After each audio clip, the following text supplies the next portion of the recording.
आदरणीय अध्यक्ष जी,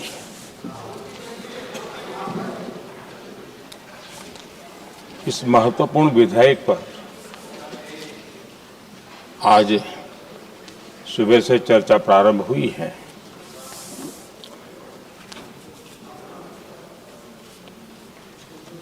काफी साथी यहां से भी जिन मुद्दों को स्पर्श किया गया है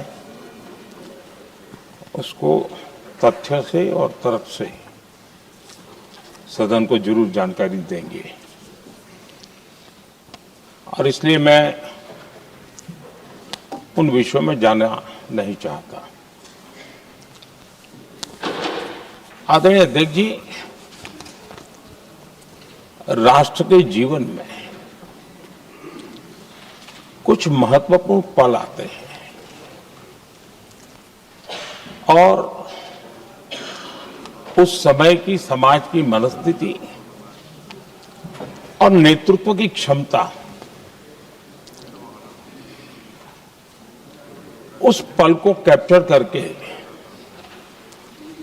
एक राष्ट्र की अमानत बना देती है, एक मजबूत धरोहर तैयार कर देती है। मैं समझता हूं कि भारत के संसदीय लोकतंत्र के इतिहास में ये वैसे ही पल है। आवश्यकता तो ये थी कि 25-30 साल पहले जब से विचार सामने आया, आवश्यकता महसूस हुई, हम इसको लागू कर देते और हम आज उसको काफी परिपक्वता तक पहुंचा देते हैं और आवश्यकता के अनुसार उसमें समय समय पर सुधार भी होते हैं और यही तो लोकतंत्र की ब्यूटी होती है। हमारी मदर ऑफ डेमोक्रेसी है, हमारी हजारों साल की लोकतंत्र की एक विकास यात्रा रही है और उस विकास यात्रा में एक नया आयाम जोड़ने का एक शुभ अवसर सदन के हम सभी साथियों को मिला है और मैंने प्रारंभ में कहा है कि हम सब भाग्यवान हैं कि हमें ऐसे महत्वपूर्ण और देश की आधी आबादी को इस राष्ट्र निर्माण की नीति निर्धारण प्रक्रिया में हिस्सेदार बनाने का सौभाग्य मिल रहा है।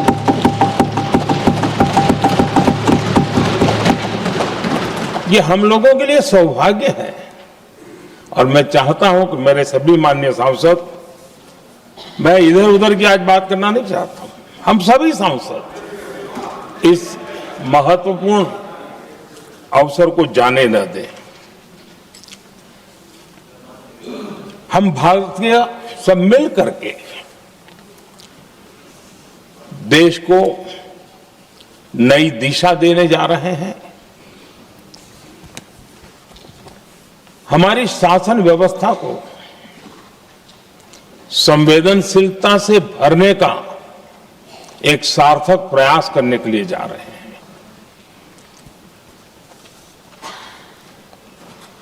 और मुझे विश्वास है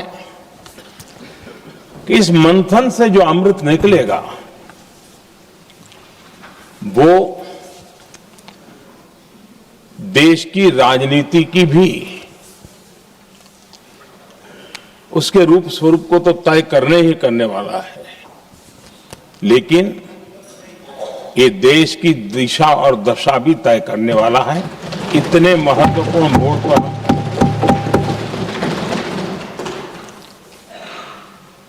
आदरणीय अध्यक्ष जी, 21वीं सदी में भारत एक नए आत्मविश्वास के साथ आगे बढ़ रहा है। विश्व में भी आज भारत की स्वीकृति हम सब महसूस कर रहे हैं और ये हम सबके लिए गौरव का पल है। एक समय हमारे पास आया है और इस समय को हमने एक विकसित भारत के संकल्प के साथ जोड़ा है। और मैं पक्का मानता हूं कि विकसित भारत का मतलब केवल उत्तम प्रकार के रेल, रास्ते, इंफ्रास्ट्रक्चर या कुछ आर्थिक प्रगति के आंकड़े, सिर्फ इतने से ही विकसित भारत की सीमित कल्पना वाले हम लोग नहीं हैं। हम चाहते हैं कि विकसित भारत जिसके नीति निर्धारण में साच अर्थ में सबका साथ सबका विकास का मंत्र समाहित हो, देश की 50% जनसंख्या नीति निर्धारण का हिस्सा बने, ये समय की मांग है। हम पहले ही देरी कर चुके हैं, कारण कोई भी होंगे, जिम्मेवार कोई भी होंगे, लेकिन इस सच्चाई को हमें स्वीकार करना होगा कि जब हम अकेले मिलते हैं तब मानते हैं हाँ यार, लेकिन जब सामूहिक रूप से मिलते हैं, मुझे याद है कि जिस इसकी प्रक्रिया चली थी, सभी दलों से मिलना हुआ है, एक दल को छोड़ करके जिन जिन से मिलना हुआ है, हर एक ने सैद्धांतिक विरोध नहीं किया है। बाद में जाकर के जो कुछ भी हुआ होगा, राजनीतिक दिशा पकड़ी जा रही है, लेकिन जो राजनीतिक दिशा में ही सोचते हैं, मैं उनको भी एडवाइज करना चाहूंगा, एक मित्र के रूप में एडवाइज करता हूं और सबको काम आएगी। हमारे देश में जब से विमेन रिजर्वेशन को लेकर के चर्चा हुई है और उसके बाद जब जब चुनाव आया है, हर चुनाव में महिलाओं को मिलने वाले इस अधिकार का जिसने विरोध किया है, जिसने विरोध किया है, देश की महिलाओं ने उन्हें माफ नहीं किया है। उनका हाल बुरे से बुरा किया है। लेकिन यह भी देखिए कि 24 के चुनाव में ऐसा नहीं हुआ। क्यों नहीं हुआ? ये इसलिए नहीं हुआ कि 24 में सबने सहमति इसको पारित किया, तो ये विषय ही नहीं रहा। किसी के पक्ष में पॉलिटिकल फायदा नहीं हुआ, किसी का नुकसान भी नहीं हुआ। सहज रूप से जो मुद्दे थे, मुद्दों के आधार पर चुनाव लड़ा, क्योंकि 24 में सब साथ में थे। कुछ लोग यहां हैं, कुछ लोग नहीं है, लेकिन सब साथ में थे। आज भी मैं कहता हूं, अगर हम सब साथ में जाते हैं तो इतिहास गवाह है कि किसी एक के राजनीतिक पक्ष में नहीं जाएगा। ये देश के लोकतंत्र के पक्ष में जाएगा, देश के सामूहिक निर्णय शक्ति के पक्ष में जाएगा और हम सब उसके यश के हकदार होंगे। न ट्रेजरी बैंक उसका हकदार रहेगा, न मोदी उसका हकदार रहेगा, यहां बैठे हुए सब हकदार रहेंगे। और इसलिए जिन लोगों को इसमें राजनीति की बू आ रही है, मैं चाहूंगा कि वो खुद के परिणामों को पिछले 30 साल में देख ले। फायदा उनका भी इसी में रास्ता दिखाता हूं, इसी में फायदा है कि जो नुकसान हो रहा है उसे बच जाओगे। और इसलिए मैं समझता हूं कि इसको राजनीतिक रंग देने की जरूरत नहीं है। आदरणीय अध्यक्ष जी, मुझे याद है तब तो मैं शासकीय व्यवस्था की राजनीति में नहीं था, मैं एक संगठन के कार्यकर्ता के नाते काम करता था। उस समय एक चर्चा सुनने को मिलती थी गलियारों में कि देखिए ये कैसे लोग हैं,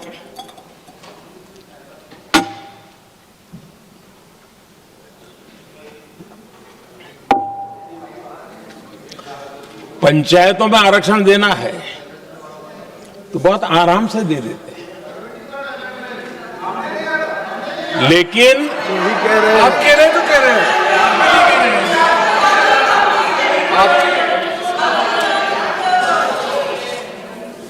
पंचायतों में आरक्षण देना है तो आराम से देते हैं, क्योंकि उसमें उनको खुद का पद जाने का डर नहीं लगता है। उसको लगता है हम सुरक्षित यार वहां दे दो। ये उस समय गलियारों में बहुत चर्चा थी कि बोले कभी नहीं करेंगे यहां बैठे हुए। क्यों? क्योंकि उनका कुछ जाएगा, और इसलिए और बगे पंचायत का हो जाता है, 50% तक पहुंच गए। मैं राजनीतिक दृष्टि से और भी एक बात समझाना चाहता हूं साथियों। आज से 25 साल 30 साल पहले जिसने भी विरोध किया, तो विरोध राजनीतिक सतह से नीचे नहीं गया। आज ऐसा समझने की गलती मत करना।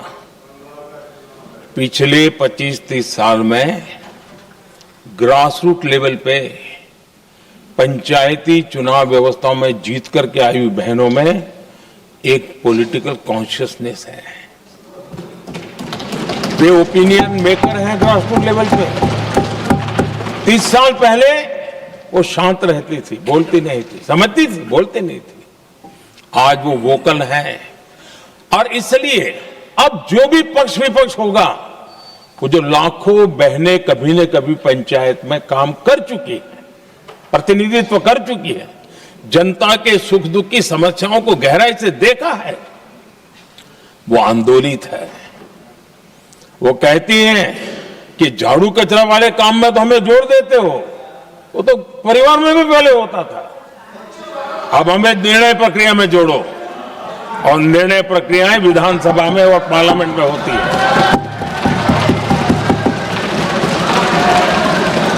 और इसलिए मैं राजनीतिक जीवन में जो लोग प्रगति चाहते, मैं किसी भी सांसद की बात करता हूं, किसी भी एमएलए की बात करता हूं, ये दल वो दल की बात मैं नहीं कर रहा हूं। जो भी राजनीतिक जीवन में सफलतापूर्वक आगे बढ़ना चाहते हैं, उनको ये मान के चलना पड़ेगा कि पिछले 25-30 साल में लाखों बहनें ग्रास रूट लेवल पर लीडर बन चुकी हैं। अब उनके अंदर सिर्फ यहां 33% का नहीं, वहां भी वो आपके फैसलों को प्रभावित करने वाली है। और इसलिए जो आज विरोध करेंगे, उसको लंबे समय तक कीमत चुकानी पड़ेगी, लंबे समय तक कीमत चुकानी पड़ेगी। और इसलिए राजनीतिक समझदारी भी इसी में है कि हम ग्रास रूट लेवल पर महिलाओं की जो पॉलिटिकल लीडरशिप खड़ी हुई है, उसको आपने अब कंसीडर करना पड़ेगा। यहां मैंने सुना हमारे मुलायम सिंह जी थे, तब से एक विषय चला रहे हैं, उनके परिवार वाले पे भी चला रहे हैं। आप देश की बहनों पर भरोसा करो ना, उनकी समझदारी पर भरोसा करो। एक बार 33% बहनों को यहां आने दो, आकर के उनको निर्णय करने दो, किसको देना है, किसको नहीं देना है, इस वर्ग को देना, उस वर्ग को देना, करेंगे वो निर्णय। हम उनके सामर्थ्य पर आशंका क्यों करते भाई? एक बार आने तो दो, उनको आने तो दो। जब आएंगे तो 34 पे, और दूसरा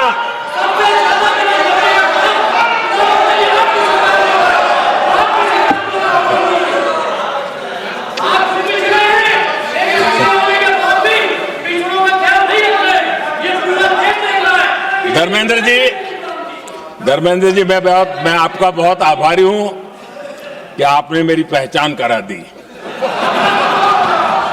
ये बात सही है, मैं अति पिछड़े समाज से आता हूं।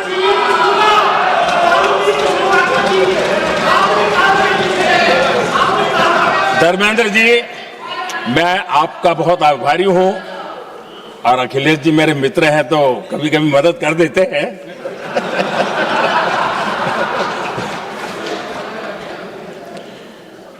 ये बात सही है कि मैं अति पिछड़े समाज से आता हूं, लेकिन मेरा दायित्व समाज के सबको साथ लेके चलने का है, और यही मेरे संविधान ने मुझे यही रास्ता दिखाया है।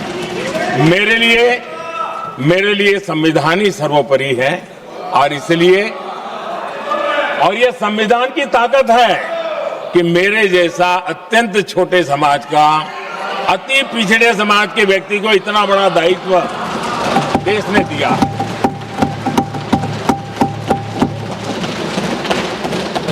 और इसलिए मैं तो देशवासियों का ऋणी हूं और मैं तो संविधान निर्माताओं का ऋणी हूं कि जिसके कारण आज मैं यहां हूं। लेकिन आदरणीय अध्यक्ष जी, पिछड़ी जाति का स्वीकार कर रहे हैं, लेकिन हम पिछड़ी जातियों के साथ अन्याय न करें, तो इतना निवेदन है। आदरणीय अध्यक्ष जी, आज जीवन के हर क्षेत्र में हम देखें कि नारी शक्ति देश के गौरव को बढ़ाने वाले, परचम लहराने में कहीं पीछे नहीं है जी। हम गर्व कर सकें इस प्रकार से जीवन के अलग अलग क्षेत्रों में आज हमारी माताएं बहनें बहुत बड़ा योगदान, हमारी बेटियां तो कमाल कर रही हैं जीवन के हर क्षेत्र में।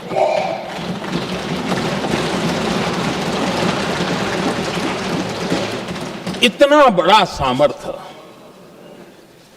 उसको हम हिस्सेदारी से रोकने के लिए क्यों इतनी ताकत खपा रहे हैं जी? उनके जुड़ने से सामर्थ्य बढ़ने वाला है। और इसलिए मैं आज अपील करने आया हूं आपके पास कि इसको राजनीति के तराजू से मत तोलिए। ये राष्ट्रहित का निर्णय है।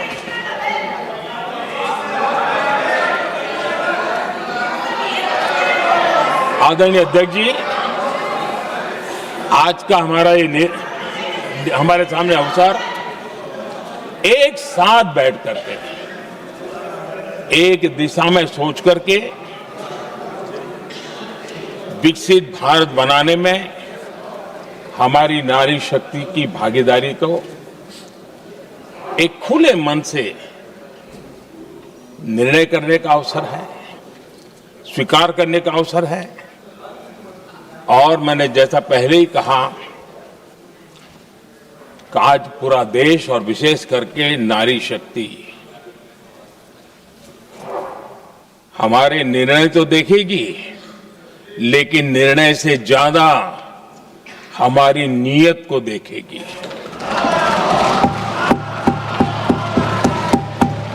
और इसलिए हमारी नीयत की खोट देश की नारी शक्ति कभी माफ नहीं करेगी।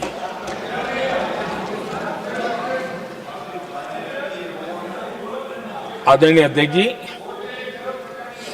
2023 में इस नए सदन में हमने सर्वसम्मति से एक प्रकार से इस अधिनियम को स्वीकार किया था। पूरे देश में खुशी का वातावरण बना, उस पर कोई राजनीतिक रंग नहीं लगे और इसलिए वो कभी राजनीतिक इश्यू भी नहीं बना। तो एक अच्छी स्थिति है।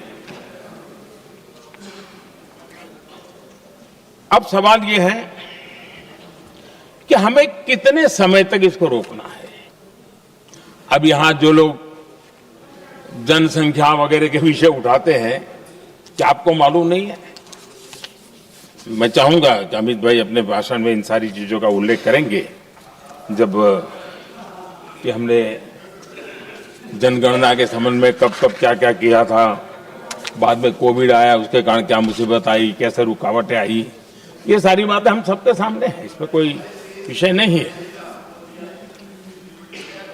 लेकिन पिछले दिनों जब हम 23 में चर्चा कर रहे थे, तब भी व्यापक रूप से बात ये थी कि इसको जल्दी करो। हर कोई कह रहा था जल्दी करो। अब 24 में संभव नहीं था क्योंकि इतने कम समय में करना मुश्किल था। अब 29 में हमारे पास अवसर है। अगर हम 29 में भी नहीं करते तो ये स्थिति क्या बनेगी हम कल्पना कर सकते। फिर हम देश की माताओं बहनों को ये विश्वास नहीं बना पाएंगे कि हम सचमुच में प्रयास सच्चे अर्थ कर सकते थे। और इसलिए समय की मांग है कि अब हम ज्यादा विलंब न करें। इस दरमियान राजनीतिक दल के लोगों से, संविधान के जानकार लोगों से, जो महिलाओं में एक्टिविस्ट के नाते काम करने वाले ऐसे लोगों से भी कई चर्चाएं हुई। कुछ लोगों ने खुद होकर के भी सुझाव दिए। सारा मंथन करते करते करते, और यहां भी सभी दलों से लगातार बातें इनकी होती रही है। स्ट्रक्चर वे में हुई है, इनफॉर्मल भी हुई है, और उसमें से आखिर बना हुई एक कुछ रास्ता निकालना होगा ताकि हम हमारी माताओं बहनों की शक्ति को जोड़ सकते हैं। आदरणीय अध्यक्ष जी, मैं एक बात जरूर कहना चाहूंगा। यहां बैठकर के हमें किसी को संविधान ने देश को टुकड़ों में सोचने का अधिकार ही नहीं दिया है। जो शपथ लेके हम बैठे हैं ना, हम सबको एक राष्ट्र के रूप में विचार करना हमारा दायित्व बना। चाहे कश्मीर हो या कन्याकुमारी, हम टुकड़ों में न सोच सकते हैं, न टुकड़ों में हम निर्णय कर सकते हैं। और इसलिए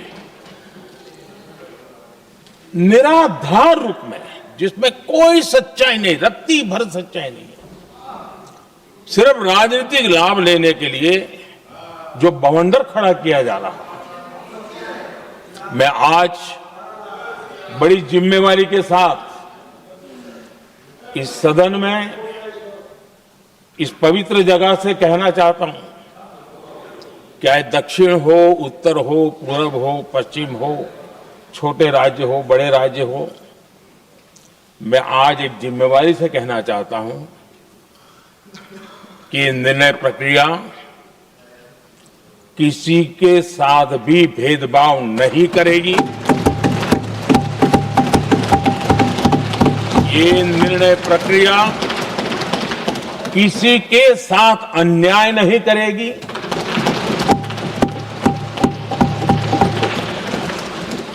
भूतकाल में जो सरकारें रही और जिनके कालखंड में जो परिसीमन हुआ और जो अनुपात उस समय से चला आ रहा है, उस अनुपात में भी कोई बदलाव नहीं होगा और वृद्धि भी उसी अनुपात में होगी।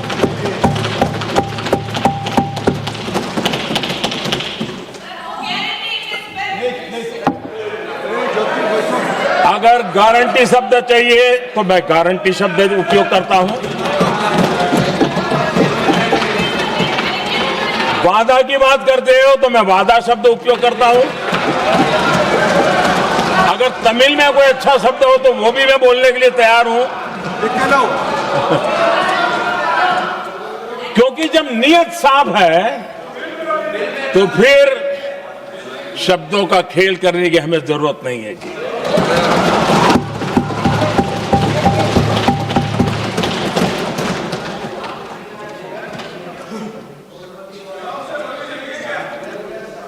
आदरणीय अध्यक्ष जी, मैं आज सदन के सभी साथियों को यह भी कहना चाहता हूं कि साथियों, हम भ्रम में न रहे।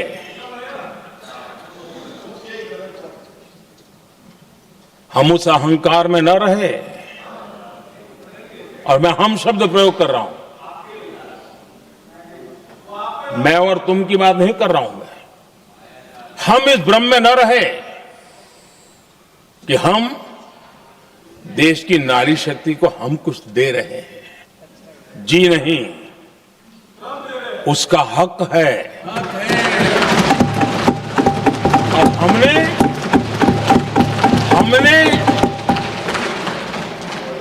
कई दशकों से उसको रोका हुआ है। आज उसका प्रायश्चित करके हमें उस पाप में से मुक्ति पाने का यह अवसर है।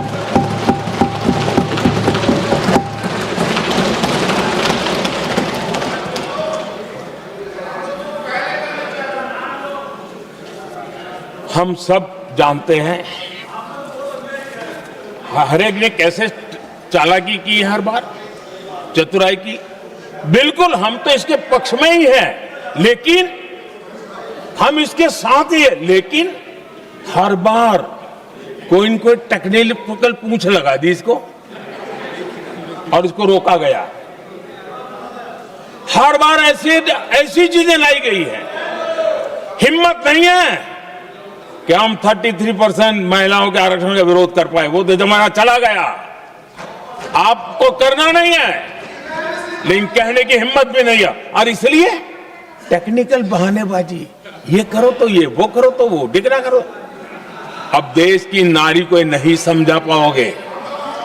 सदन में नंबर का खेल क्या होता है वो तो समय तय करेगा, लेकिन ये पक्का है कि अब इन भांति भांति के बहानेबाजी, भांति भांति टेक्निकल मुद्दों के आधार पर चीजों को उलझा करके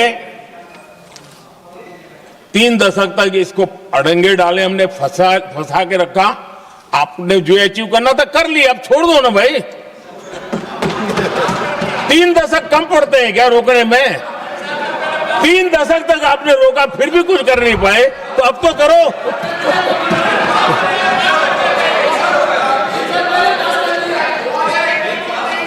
आदरणीय अध्यक्ष जी,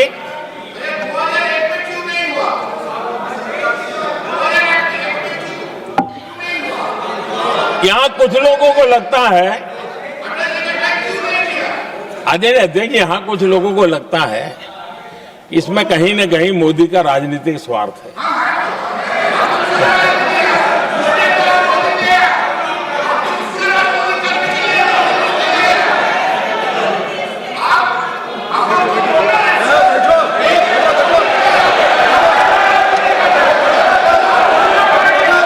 अरे भाई, इनको बोलने दीजिए। वहां पर बेचारे को मुंह पर ताला लगा हुआ है, बहुत बगाल में कोई बोलने नहीं देता उसको।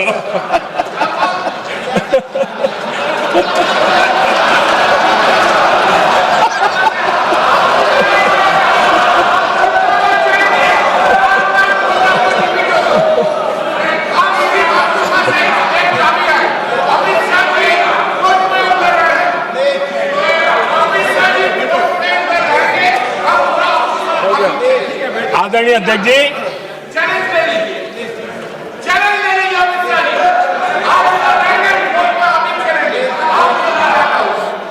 आदरणीय अध्यक्ष जी, देखिए, इसका अगर विरोध करेंगे तो स्वाभाविक है कि राजनीतिक लाभ मुझे होगा, लेकिन साथ चलेंगे तो किसी को भी नहीं होगा, ये लिख के रखो। किसी को नहीं रहेगा, क्योंकि एक फिर अलग पहलू हो जाता है, फिर किसी को फायदा नहीं होता। और इसलिए हमें क्रेडिट नहीं चाहिए। जैसे ये पारित हो जाए, मैं कल एडवर्टाइजमेंट दे करके सबका धन्यवाद करने के लिए तैयार हूं, सबकी फोटो छपवाने के लिए तैयार हूं। क्रेडिट आप ले लो, चलो। क्रेडिट की चिंता है क्या है जी? ले लो ना क्रेडिट। आपको जिसकी फोटो छपवानी है सरकारी खर्चे से हम करवा देंगे।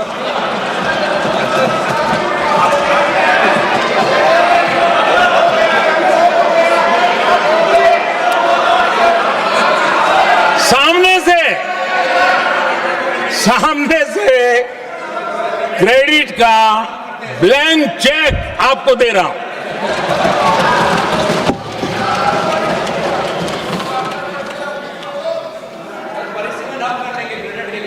आदरणीय अध्यक्ष जी,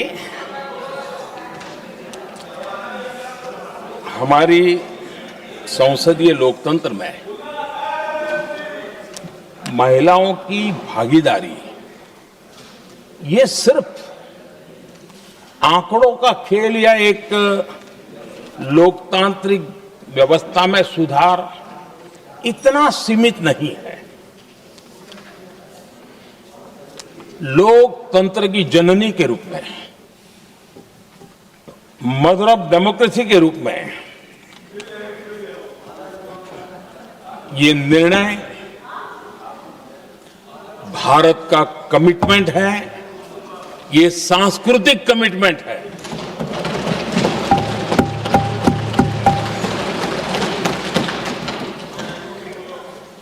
और इसी कमिटमेंट के कारण पंचायतों में ये व्यवस्था बनी और अब तो 20 से अधिक राज्य है जहां 50% हुआ है।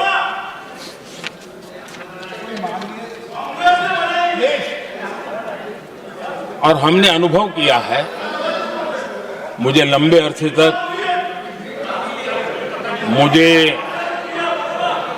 अरसे तक मुख्यमंत्री के रूप में सेवा करने का जनता ने अवसर दिया और उसी कालखंड में ग्रासरूट लेवल पर विमेन लीडरशिप को मैंने देखा है। मेरा अनुभव है कि संवेदनशीलता के साथ समस्याओं के समाधान में उनका कमिटमेंट बहुत ही परिणामकारी रहते थे, विकास की यात्रा को गति देने में रहते थे। और उस अनुभव के आधार पर मैं कहता हूं कि इस सदन में उनकी आवाज नई शक्ति बनेगी, नई सोच जुड़ेगी, देश की दिशा में एक संवेदनशीलता जुड़ेगी। तथ्य और तर्क के आधारों पर अनुभव जब जुड़ता है तब मैं समझता हूं उसका सामर्थ्य अनेक गुना बढ़ जाता है और सदन की तरह समृद्ध हो।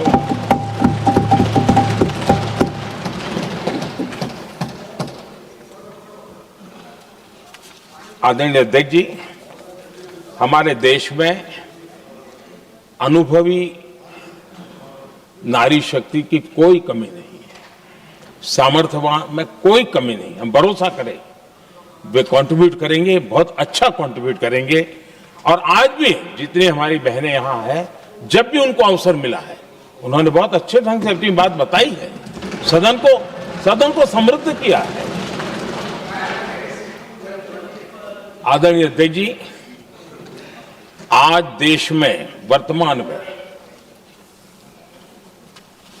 देश में 650 से ज्यादा पंचायतें, डिस्ट्रिक्ट पंचायत, करीब 250 महिलाएं उसका नेतृत्व कर रही है और केंद्र के कैबिनेट मिनिस्टर से ज्यादा उनके पास जिम्मेवारी और धन और व्यवस्था होती है, काम करती है जी। करीब 6700 ब्लॉक पंचायतों में 2700 से अधिक ब्लॉक पंचायत ऐसी हैं जिसका नेतृत्व महिलाओं के हाथ में है। आज देश में 900 से अधिक शहरों में अर्बन लोकल बॉडीज की हेड के रूप में मेयर्स हो या स्टैंडिंग कमेटी का काम देखने वाली बहनें हैं, उनकी ताकत है। और मैं मानता हूं कि आज देश जो प्रगति कर रहा है उस प्रगति में इनका भी महत्वपूर्ण योगदान है। उस ऋण को हमें स्वीकार करने का ये अवसर है। और जब ये अनुभव सदन के साथ जुड़ेगा तब वो अनेक गुना ताकत बढ़ा देगा। आदरणीय अध्यक्ष जी, एक लंबी प्रतीक्षा एंड एक प्रकार से हम सबके लिए सवालिया निशान पैदा हो, ऐसी परिस्थिति हम ही लोगों ने पैदा की है। ये अवसर है कि हम पुरानी जो कुछ भी मर्यादाएं रही होगी, मुश्किलें रही होगी, उसे बाहर निकले, हिम्मत के साथ हम आगे बढ़े और नारी शक्ति का राष्ट्र के विकास में उनकी सहभागिता को हम सुनिश्चित करें। और मैं पक्का मानता हूं कि अगर आज हम मिलकर के निर्णय करते हैं,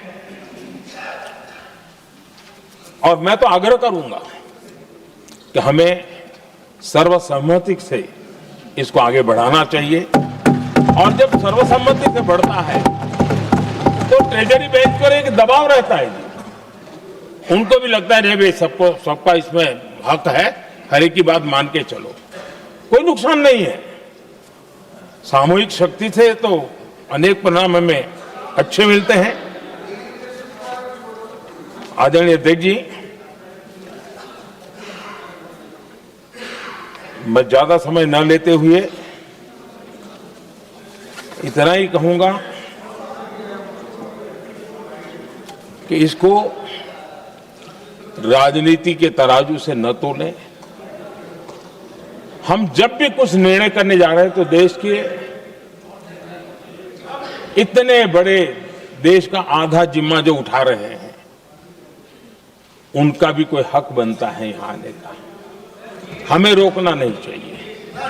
और दूसरा, संख्या के संबंध में